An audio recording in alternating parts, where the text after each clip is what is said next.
Bapak, Ibu, saudara-saudara sekalian, mengikut Tuhan Yesus,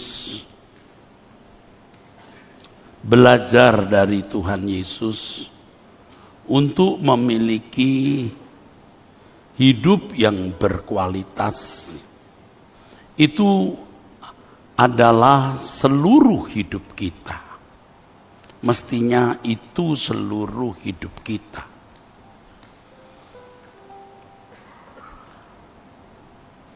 Firman Tuhan mengatakan, begitu besar kasih Allah kepada dunia ini, sehingga ia memberikan anaknya yang tunggal, supaya yang percaya kepadanya tidak binasa, melainkan beroleh hidup yang kekal. Hidup yang kekal harus kita mengerti sebagai hidup yang berkualitas. Hidup yang kekal bukan hanya bicara mengenai kehidupan yang tidak berakhir, hidup yang terus-menerus nanti di surga, dimulai dari sejak seseorang meninggal dunia. Hidup kekal itu hidup yang berkualitas, dimulai sejak seseorang hidup di bumi ini. Barang siapa yang percaya kepadanya beroleh hidup yang kekal. Percaya artinya menyerahkan diri kepada objek yang dipercaya. Pisteuo. Di dalam percaya itu ada urusan, saudara. Seringkali saya kemukakan ini. Kalau saudara berkata kepada seseorang, aku percaya padamu, pasti ada urusan di situ. Ada kegiatan, ada aktivitas yang terkait dengan orang yang kepadanya seseorang berkata, aku percaya kepadamu. Kalau kita berkata, aku percaya, barang siapa yang percaya kepadanya, kalau kita bahasakan, kita menjadi subjeknya, Yesus menjadi objeknya, aku percaya kepadamu, itu ada urusan. Kita menyerahkan diri kepada Tuhan Yesus. Dan penyerahan diri kita itu bukan setengah-setengah, saudara. Tuhan tidak pernah menghendaki kita memberikan porsi kurang dari 100% maksudnya. Firman Tuhan mengatakan kamu tidak dapat mengabdi kepada dua Tuhan. Matius 6 ayat 24. Jadi kalau kita percaya Tuhan Yesus, kita menyerahkan diri kepada Tuhan Yesus. Berapa persen, saudara? 100%. Itu berarti hidup kita disita untuk urusan dengan Tuhan. Jadi tidak mengherankan kalau Paulus berkata di Filipi 1 ayat 21, bagiku hidup adalah Kristus. Berapa persen, saudara? 100. Mengiring Tuhan Yesus sama dengan percaya Tuhan Yesus, belajar dari Dia melalui penyerahan itu proses memiliki hidup yang berkualitas. Itulah hidup kekal, dimulai dari sejak di bumi, dan tentu ini akan berlanjut sampai kekekalan, saudara. Orang yang hidupnya tidak berkualitas sejak di bumi, dia tidak mungkin dilayakkan masuk ke dalam rumah Bapa. Masuk surga, masuk rumah Bapa itu bukan dadakan, saudaraku. Bukan dadakan. Jadi harus saudara ketahui bahwa tidak ada yang namanya api penyucian. atau yang dikenal dalam bahasa teologianya itu, atau kata dalam bahasa teologianya, purgatori. Tidak ada. Jadi setelah mati supaya layak masuk surga, dicuci, dibersihkan, dibakar di purgatori. Alkitab tidak mengajarkan begitu. Maka bagi orang Kristen juga sebenarnya tidak ada doa untuk arwah supaya diterima di sisi Tuhan. Mudah-mudahan diterima. Ini gambling, saudaraku. Gereja pernah mengalami atau melewati masa suram, di mana ajaran bahwa arwah bisa dipindahkan dari neraka ke surga melalui persembahan. Jadi kalau persembahan jumlah besar, dulu persembahan dalam bentuk keping, ya, keping uang, dijatuhkan di kotak. Jika bunyi denting uang itu, maka arwah pindah dari neraka ke surga. Dan di abad pertengahan itu, heran juga ya saudara, orang-orang Kristen percaya, ya. Itu yang membuat salah satu alasan mengapa terjadinya reformasi. Oke. Jadi Bapak Ibu, kehidupan yang berkualitas itu tidak dimulai nanti setelah kita mati.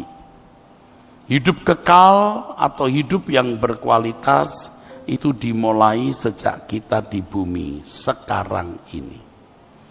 Dan untuk belajar mengikut Yesus, belajar memiliki hidup yang berkualitas, seseorang harus menyerahkan dirinya tanpa batas. Ini yang sulit, saudara. Ini yang sulit.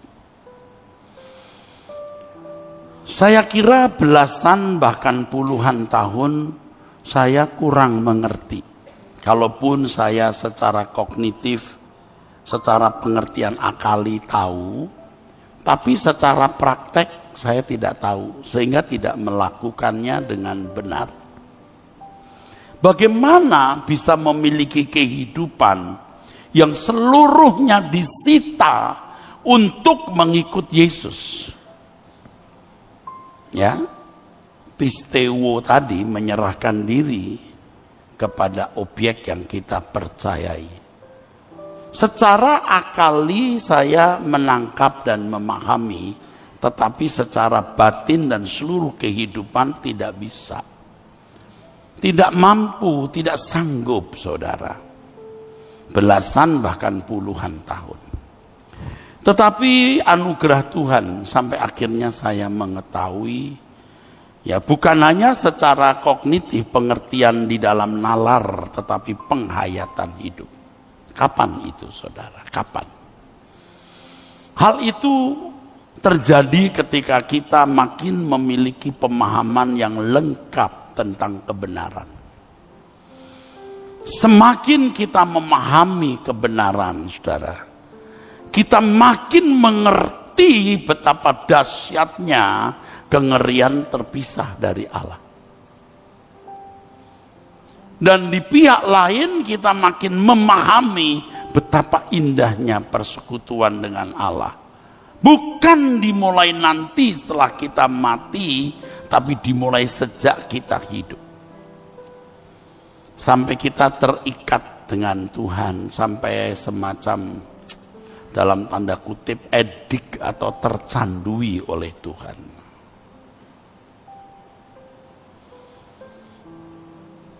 Nah, banyak orang tidak mampu menghayati kekekalan ini, saudara, tidak mampu. Nah, ada yang Tuhan berikan kepada kita yang mengasihi Tuhan untuk mampu menghayati kekekalan ini, yaitu penderitaan, saudara. Penderitaan. penderitaan kita, kepahitan, kepedihan, kekecewaan, sampai kita bisa patah hati, broken heart terhadap dunia. Broken heart. Lalu ditambah lagi dengan melihat penderitaan orang, sampai kita berkesimpulan, life is so tragic. Hidup itu tragis. Nah, baru kita bisa menghayati dahsyatnya kekekalan, bisa menghayati betapa rusaknya dunia yang jauh dari maksud Allah menciptakan kehidupan. Sebab kehidupan seperti ini bukanlah kehidupan yang dirancang oleh Allah, saudaraku. Bersyukur ya saudara, kalau saudara bisa menghayati penderitaan, tragisnya hidup, kepedihan, kepahitan, keputusasaan, sampai saudara bisa patah hati terhadap dunia. Nah, tidak banyak orang yang mengalami ini. Tapi mestinya saudara harus sampai tingkat ini kalau saudara mengasihi Tuhan. Nah, di sini baru seseorang memilih, wah, aku memilih mengikut Engkau Tuhan. Jadi secara akal tahu ya saudaraku, secara akal tahu saudara. Tetapi tidak mampu menghayati bahwa mengikut Yesus itu harus segenap hidup saudara. Kenapa? Tidak merelakan seluruh hidupnya direnggut, direbut untuk proses memiliki hidup yang berkualitas sebagai persiapan untuk hidup kekal. Karena ia masih mengharapkan dunia membahagiakan. Ia tidak menghayati tragisnya hidup. Tidak heran ya saudara, orang kaya itu sukar masuk surga. Ia telah di-framing oleh dunia ya saudara, dibingkai oleh dunia untuk menikmati dunia tanpa mengharapkan kehidupan yang akan datang.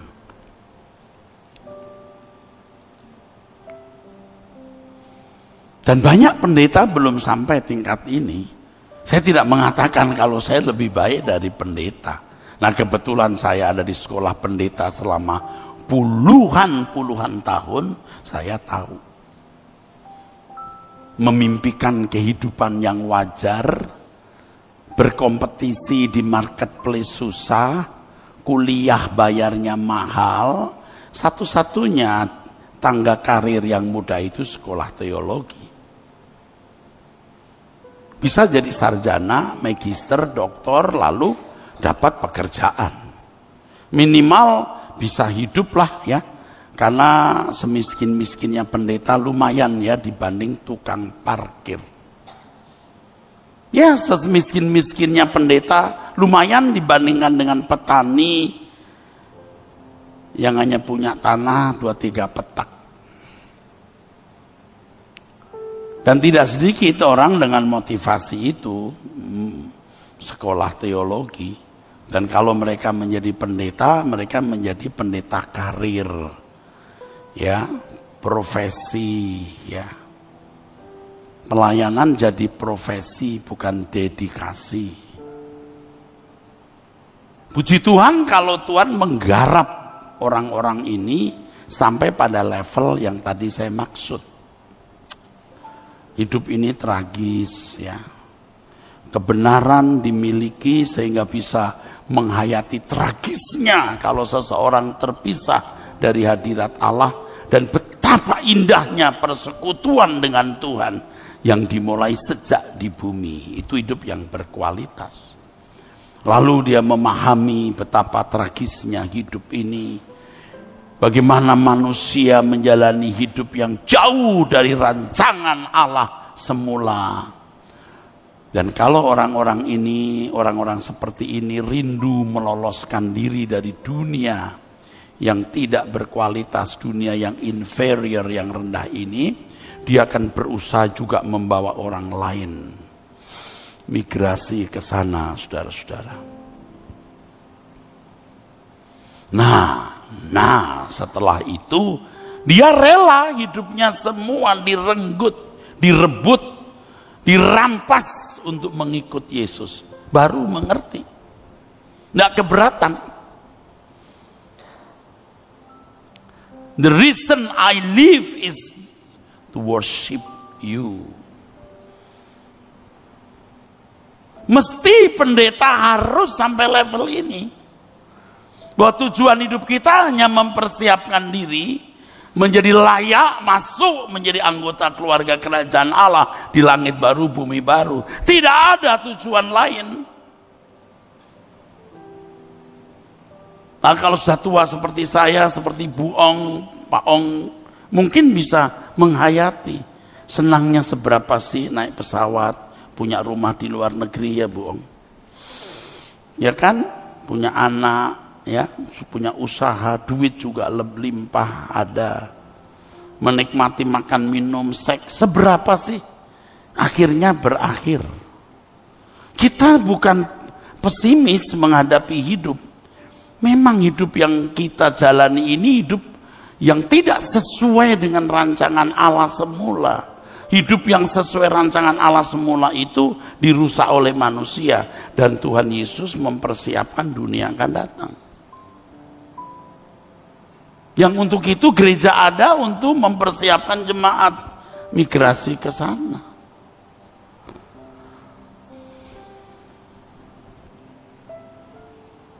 Bukan sekedar jadi kepala, bukan ekor. Diberkati di dunia ini. Kalau di Rehoboth ini, saudara akan mendengar, you nikah nggak menikah nggak masalah. Punya anak, nggak punya anak nggak masalah. Anda kaya atau miskin juga nggak masalah mestinya, saudaraku. Anda berpendidikan tinggi atau tidak, ya nggak bermasalah. Sudah terlanjur begini maksud saya. Tapi yang muda-muda tentu harus berkarir, berprestasi. Ya harus. Jangan kata Pak Eras, menikah nggak menikah masa bodoh. Nggak, kalau Tuhan suruh menikah ya harus menikah. Ya, berprestasi setinggi-tingginya untuk kemuliaan Tuhan. Hidup kita direnggut oleh Tuhan. Bukan jadi pesimis, tapi artinya kita harus aktif memaksimalkan diri untuk mengabdi kepada Tuhan. Karena kita ini punya tanggung jawab membalas kebaikan orang tua. Itu harga mati yang gak boleh ditawar. Harus membalas kebaikan orang tua. 2, Anda harus mandiri, tidak jadi beban bagi orang lain.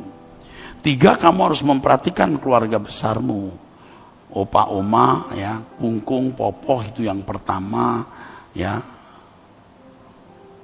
Tante, iih, ya, anti, uncle, ya. Lalu masyarakat sekitar, saudara.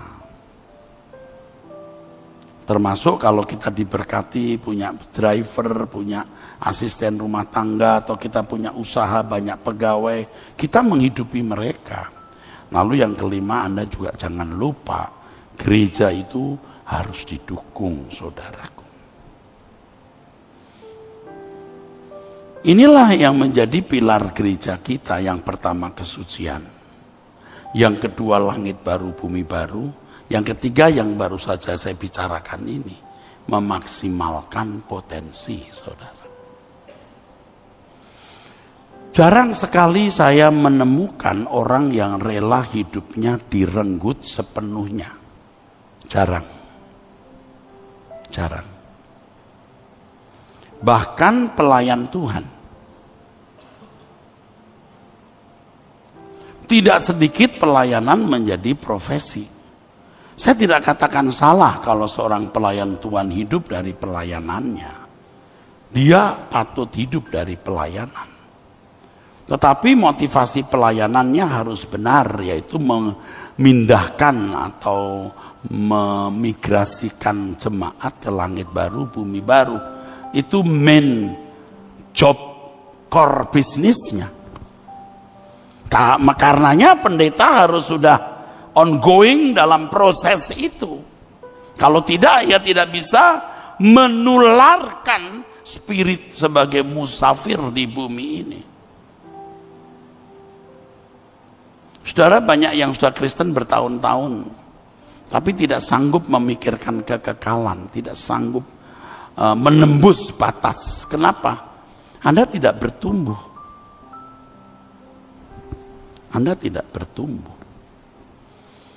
Kalau Anda bertumbuh, Anda bisa menembus batas. Nah, seorang pelayan Tuhan harus menembus batas. Sekolah tinggi teologi tidak membuat seorang pendeta itu menembus batas. Tidak percaya, saya ada di lingkungan itu. Orang bisa menembus batas itu kalau dia bergaul, berinteraksi dengan Tuhan, dan Tuhan garap dia. Tuhan garap dia.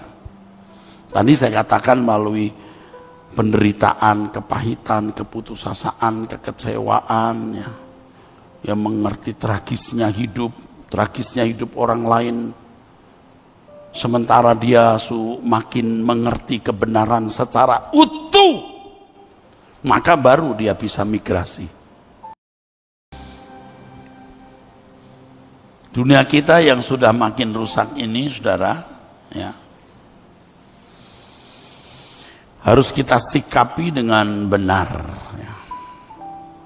Sikap seorang umat pilihan atau seorang anak Allah yang benar-benar dalam proses memiliki kehidupan yang berkualitas. Menjelaskan apa itu hidup yang berkualitas sulit, saudara, di waktu yang singkat ini. Tetapi yang jelas hidup yang berkualitas itu menunjuk atau mengacu pada kehidupan Yesus. Itu standar. Bedanya Yesus tidak menikah karena dia Tuhan, kita menikah. Tetapi ketika dia menjadi manusia, dia membangun model, prototipe, profil, potret dari seorang yang hidup berkualitas. Yang intinya hidup berkualitas itu dalam segala hal yang kita lakukan selalu sesuai dengan pikiran dan perasaan Allah. Intinya itu, saudaraku. Dan tentu orang-orang seperti ini tidak akan melukai orang lain. Pasti helpful, pasti anak-anak yang taat kepada orang tua, mencintai orang tua, pasti menjadi pegawai-pegawai yang setia kepada perusahaan atau majikan, pasti menjadi anggota masyarakat yang baik, yang bertanggung jawab.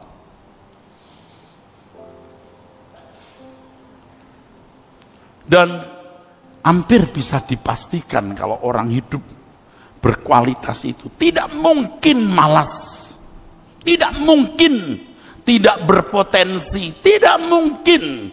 Sebab seorang yang hidupnya berkualitas pasti memiliki kecerdasan. Pasti dia akan menemukan hal-hal yang tidak ditemukan orang, baik untuk berkarir, mencari nafkah, dan lain sebagainya. Tidak harus saudara menjadi kaya raya, tidak harus, saudaraku. Tapi pasti tidak dipermalukan, saudara. Tadi saya dari siang, ya, saya memikirkan satu hal, ya. Saya mau khotbah di Citycon, saya sudah berdoa untuk khotbah. Ini kesempatan luar biasa. Jadi setiap kali khotbah, kadang-kadang, ya, tidak selalu berpikir mungkin ini khotbahku yang terakhir. Jadi harus khotbah yang terbaik. Khotbah yang harus benar-benar menimpartasi spirit Allah, pikiran perasaan Allah. Jangan sampai terdistorsi atau tercemari oleh pikiran perasaan saya sendiri. Dan itu berat. Makanya sering saya berdoa, selamatkan khutbah ini Tuhan. Supaya saya tidak mengambil alih pikiran perasaanmu. Yang saya pikirkan tadi begini, saudara-saudara. Apa sih yang sedang saya lakukan ini? Apa yang sedang saya kerjakan ini apa sih? Mengumpulkan orang, kebaktian, lalu banyak kok orang juga melakukan hal yang sama.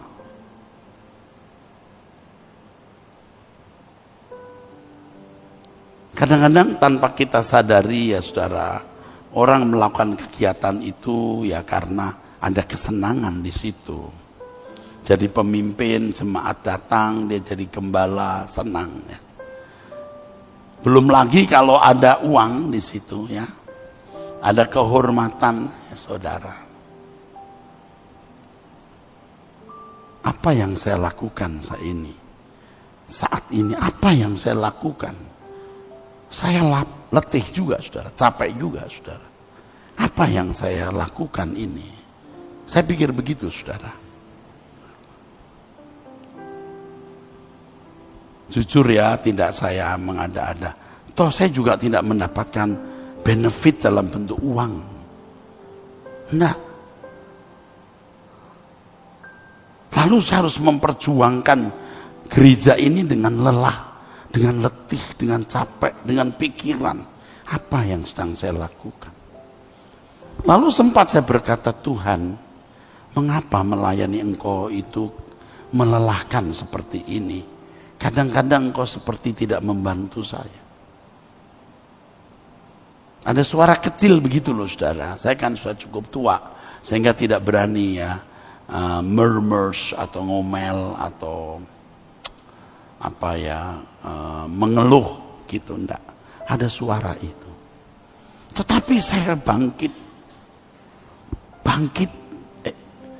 semangat saya ketika muncul kalimat, aku sedang migrasikan orang ke langit baru, bumi baru. Aku sedang migrasikan ini. Apalagi kalau ketemu orang yang memandang pendeta itu dengan sebelah mata. Mau kolekte ya? Mau perpuluhan ya? Dan kita tidak menjelaskan dia. Aku tidak menerima kolekte loh. Justru uangku yang keluar.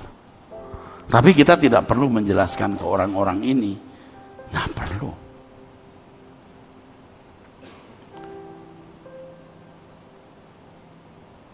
Semangat ini bangkit waktu saya berkata, aku sedang migrasikan orang ke langit baru, bumi baru. Tuhan ingatkan saya Musa yang diperintahkan membawa bangsa Israel dari Mesir ke Kanaan. Tuhan tidak menyediakan tikar ajaib yang bisa menerbangkan. Betul ya, ada ya. Tuhan tidak mau menyediakan bertonton gandum. Hanya setiap hari Tuhan memberi. Wah, ini berat. Sementara Tuhan tidak kelihatan kebutuhan di depan mata loh, saudara. Tuhan tidak membuat mudah perjalanan itu. Belum lagi muncul pemberontak-pemberontak. Tapi saudara, ini saya bagikan kepada saudara. Semangat untuk migrasi ke langit baru, bumi baru. Hidup saudara harus diarahkan ke situ.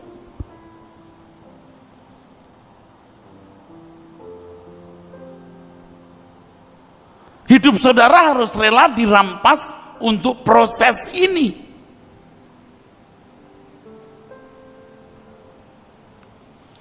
Tuhan menunjukkan ke saya satu ayat saudara. Yohanes 6 ayat 44. Sempat saya berpikir apa hubungannya dengan khotbah yang saya mau sampaikan. Bunyinya begini. Tidak ada seorang pun yang datang kepadaku jikalau ia tidak ditarik oleh Bapa yang mengutus aku, dan ia akan kubangkitkan pada akhir zaman. Tidak ada seorang pun yang dapat datang kepadaku jikalau ia tidak ditarik oleh Bapa yang mengutus aku, dan ia akan kubangkitkan pada akhir zaman. Ayat ini sering dipakai untuk membangun teologi, doktrin, ajaran bahwa Allah sudah menentukan siapa yang selamat, siapa yang tidak. Salah, itu salah. Ayat ini hendak menunjukkan bahwa Tuhan mengkondisi seseorang. Mengkondisi seseorang untuk mendengar Injil atau untuk mengikut Yesus. Coba kalau Petrus itu anak dari Herodes, tidak mungkin jadi murid Yesus.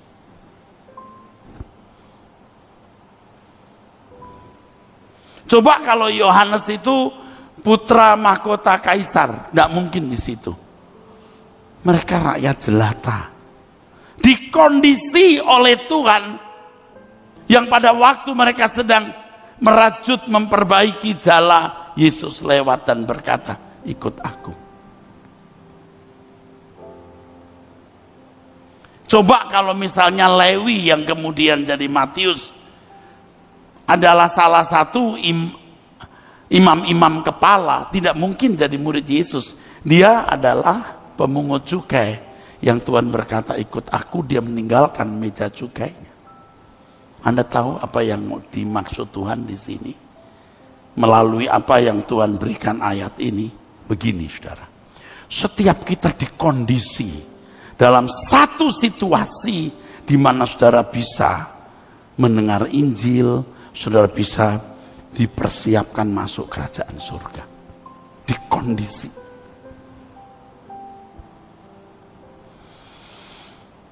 Jadi kondisi saudara itu kondisi yang paling pas. Tapi bagi yang ekonominya berantakan berkata, berat Pak, berat. Berat. Hidup ini berat. Di mana beratnya? Duh Pak, saya gali lubang, tutup lubang. Ya berat. Tapi ada orang yang lebih berat dari kamu. Yang mungkin sekarang mengalami persoalan dalam bisnis, usaha, rumah tangga, atau apapun dan berkata berat Pak. Duh, boro-boro memikirkan Tuhan Pak, memikirkan masalah ini saja sudah mumet judek Pak. Berat. Anda tidak tahu beratnya hidup itu sebenarnya mengiring Yesus. Memiliki hidup yang berkualitas. Maka ada orang-orang yang merasa bahwa mencari uang lebih sukar dari mencari Tuhan. Salah. Anda salah. Kalau Tuhan berkata cari dulu kerajaan Allah dan kebenarannya, semua ditambahkan kepadamu, itu cari dulu. Ini sulit. Apa yang saudara upayakan itu saudara miliki, ngengat dan karat bisa merusak, pencuri bisa mencuri serta membongkarnya. Coba Pak, kalau saya jadi orang kaya Pak, punya mobil, punya usaha, penghasilan masuk, itu baru berat masuk surga. Paham? Baru berat. Mau yang begitu? Please deh. Makanya tidak heran ada orang-orang yang ada dalam keadaan kejepit, kepepet, datang ke Rehoboth jadi cun. Jadi cocok, saudara. Ya, seperti kesaksian yang baru saya dengar ya. Seorang pengusaha yang jatuh bangkrut, dia rugi besar karena uangnya terparkir di luar negeri dan tidak bisa masuk. Tapi itu tidak mengguncangkan dia. Tapi ketika anaknya masih muda meninggal dunia, itu rubuh langitnya. Sudah nggak ingin hidup ya. Tapi suatu hari tanpa dia bermaksud itu ya, tanpa disengaja, dia mendengar YouTube ada pendeta Erastus di situ. Dia ibu seorang artis sebenarnya. Saya baru dengar kemarin dari salah seorang aktivis, Pak, saya ketemu ibu ini. Padahal anaknya itu artis, tapi sekarang udah jadi WL di satu gereja. Loh, kok di sini Bapak Ibu? Iya, saya baru kesaksian itu. Dan kisah ini kalau saya ceritakan Anda pasti kenal, karena yang meninggal artis ini cukup keluar di media. Dia berkata, saya setelah mendengar khotbah ini, ya, terus ikut doa kalau tidak salah pagi, saya merasa dipulihkan. Saya bukan sedang ditinggikan ya, bukan sedang mau dipuji ya. Saya cuma mau mengatakan khotbah-khotbah di Rehoboth memang cocok untuk orang yang berat. Situasi itu membuat dia terkondisi mencari kerajaan Allah dan menemukan hidup yang berkualitas. Jadi sukarnya hidup saudara bukan karena Anda sedang mengalami masalah rumah tangga, ekonomi, dan lain-lain. Anda kalau berpikir begitu, Anda pasti sedang meleset. Meleset. Yang benar itu bagaimana kita memiliki cara hidup yang benar. Setiap tindakan dan perbuatan kita selalu sesuai dengan pikiran dan perasaan Allah. Baru itu benar. Itu sebenarnya mustahil loh. Dalam segala hal yang kita lakukan selalu sesuai dengan pikiran perasaan Allah. Itu mustahil. Saudara, kan banyak yang sesat sebenarnya. Aduh, hidup saya nggak tenang Om, Pak, berantakan Pak, aduh banyak masalah Pak. Sampai mati kamu akan punya masalah. Sampai mati. Sampai mati.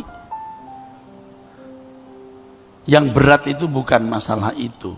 Yang berat bagaimana kau memiliki hidup yang berkualitas. Kamu di kondisi ini untuk bisa masuk kerajaan surga. Tapi orang menggeliat terus, Pak, saya kalau bisa nggak punya masalah ekonomi, nggak punya masalah rumah tangga. Waduh, wah kalau sudah begitu Pak, saya tiap minggu ke gereja. Itu berat kamu masuk surga, tahu? Lebih mudah seekor unta masuk lubang jarum. Amin. Nangkep pesan ini? Selamat bekerja. Amin.